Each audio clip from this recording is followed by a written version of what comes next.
Olá pessoal, sejam bem-vindos ao meu canal. Eu me chamo Diego Moraes e o vídeo de hoje vai falar sobre o diálogo de Platão Hípias Menor, ou da falsidade.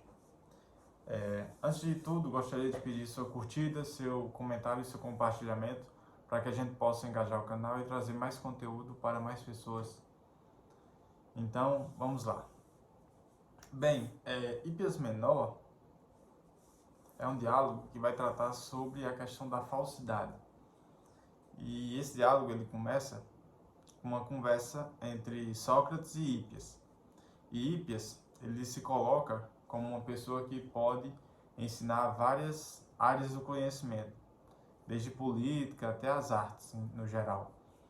Então, o Sócrates ele vai, através da sua dialética socrática, ele vai fazer com que essa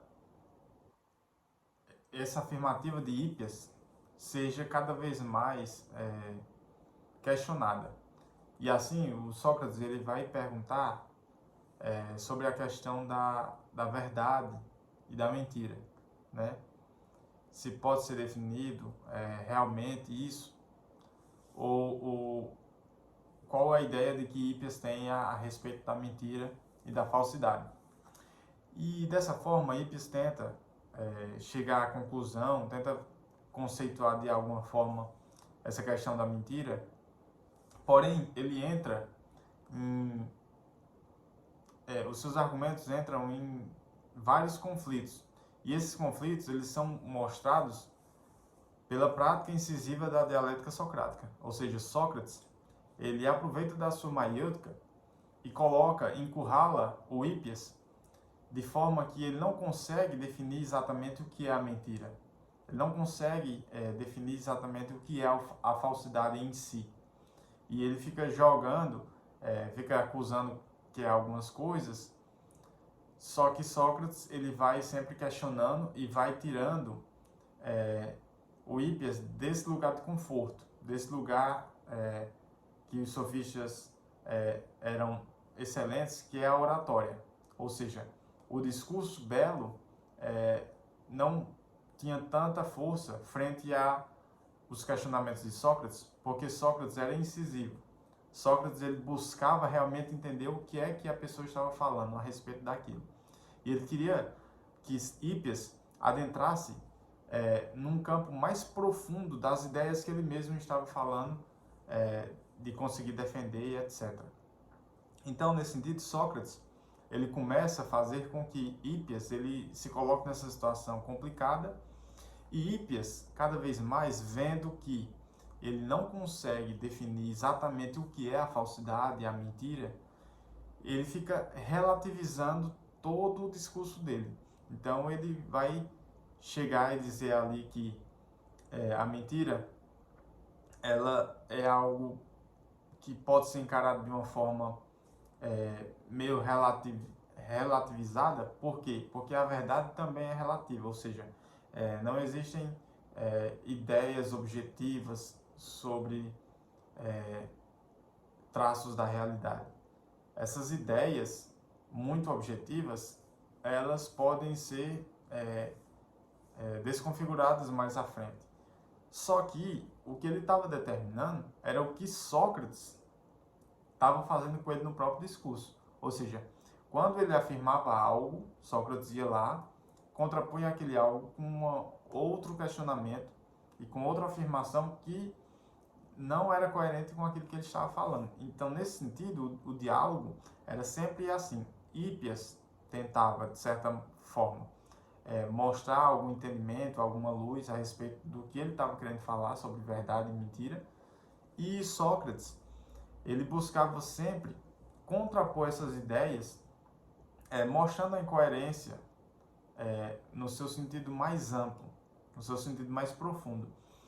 Então, Hípias, vendo que as ideias que ele estavam sendo postas para ele não correspondiam à realidade de fato. E assim, ele chegava à conclusão na hora, imagino, de que isso era relativo. mas era relativo do ponto de vista de que ele não conseguia atender aquela demanda que Sócrates estava solicitando. A demanda de que a verdade precisa ser dita na sua raiz. E ele não pode só jogar informações, mesmo que sejam muito belas, muito persuasivas, ele não pode só jogar as ideias, e o discurso ele não pode ser mais importante do que o objeto real do que se está falando, ou seja, da própria realidade. O Sócrates ele buscava sempre transpor o discurso dele em algo tangível, em algo palpável, ou seja, ele pegava algo que era real, ele analisava algo que estava sendo debatido e trazia da realidade para o discurso. Já os sofistas, eles preferiam mais enaltecer o próprio discurso. E Hippias era um desses, que bastava que o discurso seja interessante, seja agradável para as pessoas, que a verdade objetiva poderia ficar em segundo plano. Muitas vezes poderiam corresponder à verdade ou não. E aí a gente vai entrar nessa crítica que Sócrates fala do relativismo. Por quê? Porque quando Sócrates critica Hippias, ele vai dizer o seguinte, o que você está me falando são meras opiniões que podem corresponder de fato à verdade ou não. Ou seja, elas podem ser verdadeiras ou não. Mas a gente só pode investigar a verdade dos fatos se a gente chegar à conclusão de que o discurso está coerente com a realidade.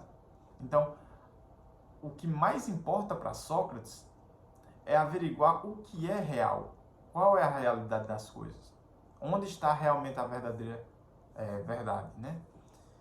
Então, Sócrates ele vai fazendo esse contraponto muito específico de Hippias, e ele vai colocando Hippias numa situação muito complicada. Então ele pede que Hippias ele faça uma definição do que é a falsidade. Só que essa definição do que é falsidade, ela nunca chega, porque Hippias não consegue demonstrar de forma profunda o que seria a falsidade. Ou seja, o Hippias ele tenta, de certa forma, colocar com que o seu discurso esteja acima de qualquer questionamento sobre o próprio discurso que ele está falando. Ou seja, veja que é um relativismo muito, digamos que é mais sutil, mas ao mesmo tempo é mais fácil de enganar as pessoas. Por quê? Na forma com que ele poderia defender várias coisas, de modo que Sócrates acredita que sim, ele possa defender várias coisas a respeito de várias áreas do conhecimento. Porém, as suas defesas, elas não correspondem à realidade. Ou seja, então, essa ironia de Sócrates, ela vai fazer com que ele mostre que Hippias, ele está apenas, através do discurso retórico, fazendo algumas ilusões sociais. Ou seja, ele está pegando o povo e iludindo, jogando para cá, para colar, através do seu discurso. O seu discurso está sendo, de certa forma, um grande vetor para que essa massa de pessoas acredite que ele é um grande entendedor do assunto. Só que ele não pode se colocar como um grande entendedor do assunto, porque ele não está colocando o assunto em primeira posição no discurso, mas sim o seu próprio discurso está sendo a coisa mais importante para ele, ou seja, o convencimento das pessoas está sendo mais importante do que falar a verdade. E Sócrates, claro, ele entende que é importante convencer as pessoas, é importante ter uma boa oratória para que você possa convencer as pessoas de que aquele seu discurso é real, é verdadeiro.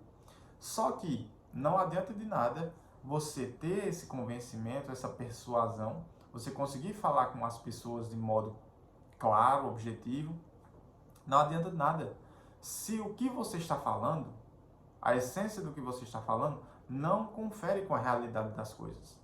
Se não confere com a realidade das coisas, todo o seu discurso é lixo. Todo o seu discurso pode ser feito por qualquer outra pessoa, qualquer pessoa pode ter opinião. E Sócrates, ele quer fugir das opiniões. Ele quer mostrar que existe essa ideia de aparência e a ideia factual, ou seja, a aparência é aquilo que se assemelha com a verdade, entende? É o discurso que está próximo de parecer que é real. A questão factual, muitas vezes ela pode se assemelhar com o próprio objeto, com a própria realidade, mas muitas vezes ela pode ser até duvidosa. Ou seja, existem muitos casos em que a verdade, às vezes, ela não digamos assim, ela não é tão convincente, entende? Ela não é tão persuasiva. Por quê? Porque o mundo, ele é louco, ele é bizarro. De certa forma, acontecem coisas bizarras, coisas que a gente nunca imaginaria que pudesse acontecer, né? Quem nunca viu algum documentário ou algum, sei lá, alguma história de uma morte, de um crime, de algo que aconteceu que é tão, digamos assim, é tão inimaginável que a gente acha que não é crível, ou seja, não é uma coisa que aconteceu de verdade. A gente fica até duvidando daquele caso. E aí você vê depois, não, existem provas que foi feito assim, existem testemunhas que relataram isso, há vídeos desse caso, aí a gente, realmente é difícil de acreditar, mas é real. E o fato é esse. Sócrates está querendo mostrar que a verdade factual, ela é aquela que ela pode se assemelhar realmente, as pessoas podem acreditar que ela é a verdade, ou podem não acreditar. Independente das opiniões das pessoas sobre aquilo, é importante falar aquilo, ou seja, é importante falar sobre o fato das coisas. E esse fato das coisas é que vai dar forma ao discurso. O discurso, ele não pode dar forma ao objeto que está sendo investigado, ou que está sendo relatado. Mas é aquilo que está sendo dito que precisa dar forma ao discurso. Aquela essência, aquela coisa que está sendo falada, ela precisa ser verdade antes de ser bela discursivamente, entende? Então, basicamente é isso, o diálogo de Hippias Menor. É um diálogo até introdutório da obra de Platão. E é um diálogo muito interessante, porque ele vai fazer essa ponte entre a verdade e o relativismo da verdade. Ou seja, as pessoas acreditarem que verdade é tudo aquilo que a gente tudo aquilo que a gente tem para si. É a ideia de cada um tem a sua verdade. Então, basicamente é isso. Espero que eu tenha feito um resumo interessante do texto. Não deixe de ler o livro, porque é muito importante você ter acesso à fonte primária, você entender realmente o que o livro está querendo passar. E muitas coisas que eu vou falar aqui não vão... tudo que eu falar aqui não corresponde a nem talvez 5% do livro, nem talvez a 1%, porque um livro de Platão, ele não é só um livro, ele é um livro que foi discutido durante milhares de anos, entendeu? Durante pelo menos 2 milênios, né? Então, nesse sentido, Platão, ele é o precursor dessa ideia filosófica, né? Depois de Sócrates, ele é o precursor de trazer à clareza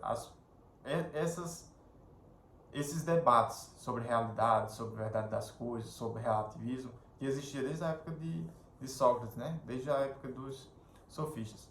Então, não deixe de ler o livro, é muito importante. Curta o vídeo novamente, comente, compartilhe.